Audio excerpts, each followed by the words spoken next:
Phoenix Books presents The Three Musketeers by Alexandre Dumas.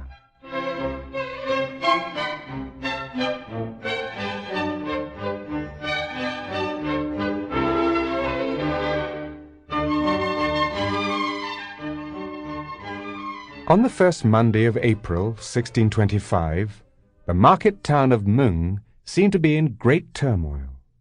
A number of townsmen, seeing women running in the direction of the main street, hastened to put on their breastplates and made their way toward the inn, in front of which a noisy throng was growing larger by the minute. Panics were frequent. Noblemen fought among themselves. The king was at war with the cardinal. The Spanish were at war with the king. There were robbers, beggars, Huguenots, and lackeys who were at war with everyone. It was because of these habits that the townsmen, hearing a commotion, hurried toward the inn. When they arrived there, they were able to see the cause of the tumult. A young man.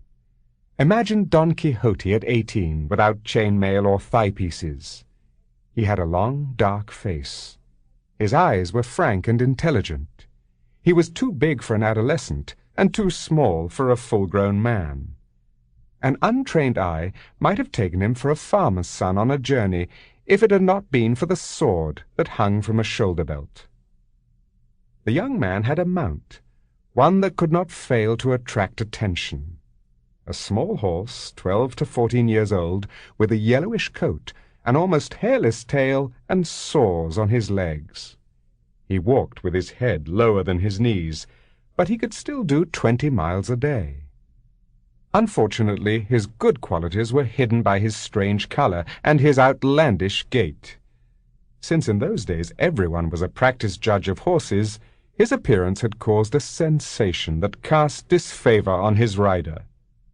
This was painful to young D'Artagnan, because he was well aware of how ridiculous his horse made him seem, even though he was an excellent rider.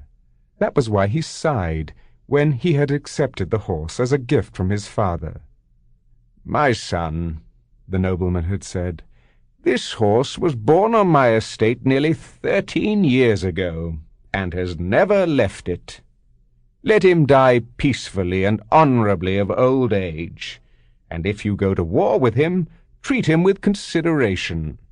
Never tolerate the slightest affront from anyone except the cardinal or the king. Don't be afraid of opportunities, and seek out adventures. I've taught you to use a..." Sample complete. Ready to continue?